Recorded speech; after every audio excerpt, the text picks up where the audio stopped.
ہم نے نوافل پڑھ لیے ہیں جی مسجد جرانہ پہ. اب آپ کو ایک شاندار چیز دکھانے لے کے جا رہا ہوں. ابا جی اگے آؤ، اگے آؤ جی. مسجد جرانہ جو ہے نا جی، اس کی اہمیت یہ ہے کہ اللہ کے رسول علیہ الصلوۃ والسلام غزوہ حنین کے موقع پہ یہاں پہ رکے تھے. آپ نے یہاں کیمپ لگایا تھا اپنا. تو غزوہ حنین اس طرح سے ہوا حاجی صاحب، غزوہ حنین کا پس منظر یہ ہے، اجمل بھائی آ جائیں. غزوہ حنین ایسے ہوا کہ جب اللہ نے فتح مکہ نصیب کر دی مسلمانوں کو، اللہ کے رسول علیہ السلام نے آ کے مکے کو فتح کر لیا، تو یہ وادی ہے، اس کے ساتھ آگے ایک وادی ہے جہاں پہ رہتا تھا قبیلہ بنو ہوازن. بنو ہوازن جو اور بنو ثقیف، یہ دو قبیلے تھے طائف اور مکے کے درمیان. اب انہوں نے سوچ لیا کہ مسلمانوں نے مکے کو فتح کر لیا، مطلب قریشیوں کو فتح کر لیا، تو اب اگلی باری ہماری ہے. تو انہوں نے جنگ کی تیاری شروع کر دی. انہوں نے کہا جی ہم نہیں مانتے. انہوں نے جنگ کی تیاری شروع کر دی. جب اللہ کے رسول علیہ السلام کو پتہ چلا تو آپ نے اپنے ایک صحابی تھے حضرت عبداللہ، ان کو بھیجا کہ جائیں، جا کے پتہ کر کے آئیں کہ واقعی ان کا کوئی اس طرح کا پروگرام بن رہا ہے. تو حضرت عبداللہ آئے، انہوں نے جا کے واپس خبر دی کہ یا رسول اللہ صلی اللہ علیہ وسلم، ان کی تو پکی تیاری ہے اور وہ تو باقاعدہ جنگ کی تیاری کے ساتھ بیٹھے ہیں. تو اللہ کے رسول علیہ السلام نے 10,000 مہاجرین و نصار جو ساتھ آئے تھے ادھر سے مدینے سے، وہ اور 2,009 مسلم جو ابھی تازہ مسلمان ہوئے تھے، ان کو ساتھ لیا اور یہاں پہ آ کے کیمپ کیا اور بنو حوازن کے اوپر آپ نے چڑھائی کی. تو بنو حوازن کیونکہ وہ بہت بڑے جنگجو تھے شروع سے، مطلب ان کا کام تھا جنگیں کرنا، اور وہ اس تیاری کے ساتھ تھے کہ ہم نہیں مانتے ان کو، اور اب ہماری اگلی باری ہے تو اس سے پہلے ہم مکہ کے اوپر حملہ کریں گے.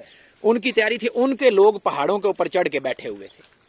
جیسے ہی مسلمانوں کا لشکر آیا نا، ابا جی ادھر آؤ، جیسے ہی مسلمانوں کا لشکر آیا تو انہوں نے اوپر سے تیر برسانے شروع کر دیے پہاڑوں سے، اور اتنے زور کا حملہ کیا کہ سب سے پہلے وہ جو 2,000 نئے مسلمان ہوئے تھے نا لوگ، وہ بھاگنا شروع ہو گئے.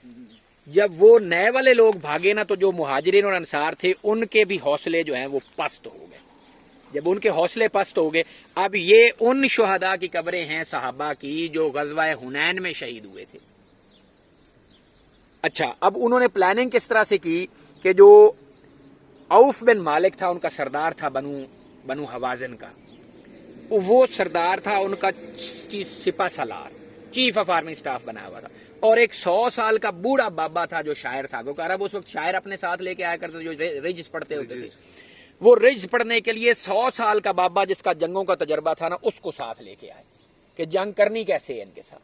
اچھا، شروع میں مسلمان جب نکلے نا مدینے سے تو مسلمانوں کا جاہو جلال اتنا تھا، مکہ پہلے فتح کر چکے تھے، تو جو نئے لوگ تھے نا انہوں نے کہا آج تے سانو ہرا ہی کوئی نہیں سکتا، آج کون ہے جو میں ہرا سکتا. اللہ کو یہ بات پسند نہیں آئی. تو جیسے ہی آپ نے آ کے حملہ کیا، اوپر لوگ بیٹھے ہوئے تھے تیر انداز، انہوں نے اسی طرح سے مارا جیسے غزوہ احد میں ہوا تھا. تو مسلمانوں کی ہوا اکھڑ گئی. جب ہوا اکھڑی تو اللہ کے رسول علیہ السلام نے تلوار پکڑی اور خود آگے آئے، اور کچھ جانثار صحابہ تھے جو ساتھ لگے. اور اللہ کے رسول علیہ السلام نے یہ رجز پڑھا، انا النبی لا کذب انا ابن عبد المطلب، میں اللہ کا نبی ہوں، اس میں کوئی جھوٹ نہیں ہے، اور میں عبد المطلب کا بیٹا ہوں. اس کے بعد پھر اللہ کے رسول علیہ السلام نے اونچی آواز میں فرمایا یا معاشر الانصار، اے انصار قبیلو. تو انہوں نے کہا یا رسول اللہ ہم حاضر ہیں. جب مسلمان بھاگ رہے تھے پھر فرمایا یا علی المہاجرین.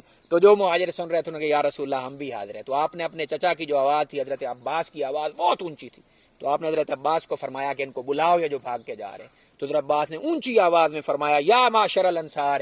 تو اس کے بعد حدیثوں میں آتا ہے کہ وہ لوگ جن کے کانوں پہ وہ آواز پڑی نا، جو گھوڑے دوڑا کے جا رہے تھے، گھوڑا مڑ نہیں رہا تھا، انہوں نے زریں اپنے پھینک دی، اپنی سامان پھینک دیا، صرف تلوار پکڑ لی کہ اللہ کے رسول کا پیچھے سے حکم آ گیا ہم کہیں لیٹ نہ ہو جائیں.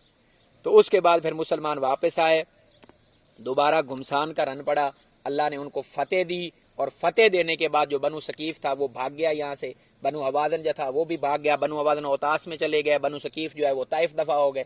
تو بنو حوازن جو ہے ان کو پھر اوتاس میں مسلمانوں نے دوبارہ ان کا پیچھا کر کے وہاں پہ ان کو شکست دی. اور یہ وہ ان صحابہ کرام کی قبریں ہیں جن کو اللہ کے رسول علیہ السلام کے ساتھ لڑنے کا موقع ملا، وہ لوگ شہید ہوئے اور یہاں پہ آ کے دفن ہوئے. پھر اللہ کے رسول جب وہاں سے جیت کے آئے، مال غنیمت لے کے آئے، تو یہاں پہ آپ نے کیمپ کیا، ان شہداء کو بھی یہاں پہ دفنایا. پھر بنو حوازن پیچھے سے واپس آئے اور انہوں نے آگے کہا کہ یا رسول اللہ ہمیں معاف کر دے. تو اللہ کے رسول نے فرمایا یا مال لے جاؤ یا انسان لے جاؤ.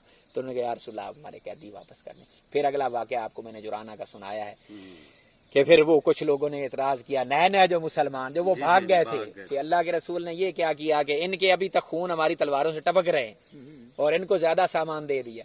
تو اللہ کے رسول نے فرمایا کہ نہیں، تم اس تقسیم پہ راضی نہیں ہو کہ یہ لوگ بھیڑ اور بکریاں لے کے گھروں کو جائیں اور تم محمد رسول اللہ کو لے کے جاؤ. صحابہ سارے رونے لگ پڑے. آپ نے فرمایا یا رسول اللہ ہم آپ کی اس تقسیم پہ خوش ہیں. اسی دن اللہ کے رسول نے یہاں سے مسجد جورانہ سے ادھر سے احرام باندھا اور یہاں سے احرام باندھ کے تشریف لے گئے. وہاں پہ جا کے عمرہ ادا کیا اور رات میں ہی مدینہ طیبہ کے لیے واپس چلے گئے. تو یہ ہیں جی غزوہ حنین. غزوہ حنین کے جس اس کو غزوہ بنی حوازن بھی کہتے ہیں کیونکہ بنو حوازن کے ساتھ بیسیکلی مقابلہ دو قبیلے تھے، بنو ثقیف اور بنو حوازن.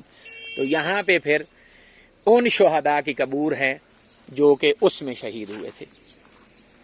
اللہ اکبر اللہ اکبر اللہ اکبر. یہ سامنے مسجد جرانہ ہے جی اور یہ شہداء حنین کی قبور ہے.